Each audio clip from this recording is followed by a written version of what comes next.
Hey folks, my name is Tom Summers and I'm the Executive Director here at the Milford Museum. And today's a special day here at the museum. We have Amy Ardolina from Gaithersburg, Maryland, and she's going to tell us a little bit about the sword that you see in front of you and also her relationship with Milford, Delaware. Amy? Thanks so much for inviting me here today, Tom. It's great to be here. Yeah, I have a lot of fond memories of Milford in this museum because my grandmother, Florence Brereton, actually worked here. So I remember accompanying her into her office here many, many times as a child. So yeah, we're here today to look at this sword that belonged to my grandmother's own grandfather, Benjamin Butler. So I'm anxious to hear of information you two can share with me about the history of this phenomenal piece. Well, it's also a special day because the Chief of Cultural Resources for the Delaware State Parks, Taylor Reynolds, is with us. And Taylor is a Civil War historian.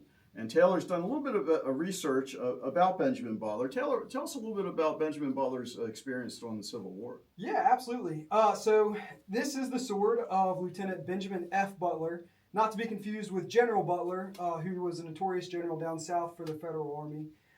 And this sword was presented to Lieutenant Butler in what we estimate is 1863. So a little bit of history on Benjamin F. Butler.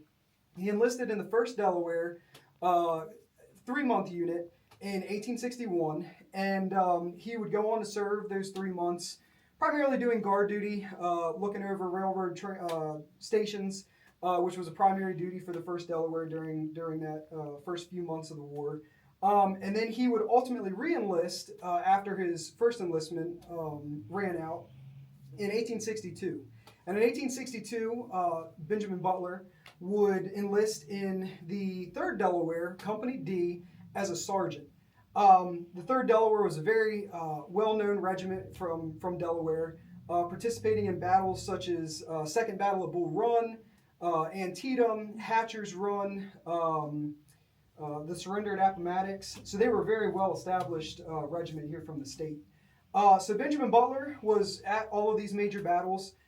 He more than likely didn't have this sword with him when he was serving as an officer.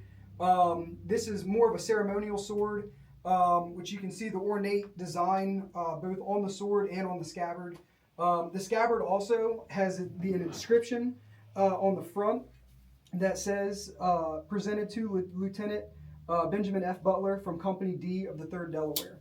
So Benjamin Butler would muster in as a sergeant in the 3rd Delaware, quickly rise through the ranks, becoming a 2nd lieutenant in 1863, and then eventually gaining the rank of major towards the end of the war.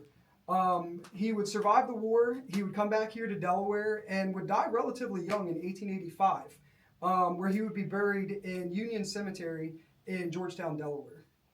Thank you, Taylor. That's great information about Benjamin Butler, and I hope that tells you a little bit more about. We know, yes, indeed. Now, this would be actually your great-great-grandfather, I believe? Right. Okay. All right. Well, folks, we want to just say thanks for watching us today. This is a great item, and Amy, we appreciate you donating this to the Milford Museum. It means so much to my grandmother and my family. Thank you. To take it. Thank you for coming over today. My pleasure. And Taylor, thank you for all the information. Absolutely. All right, folks, that's it for now. We'll see you next time.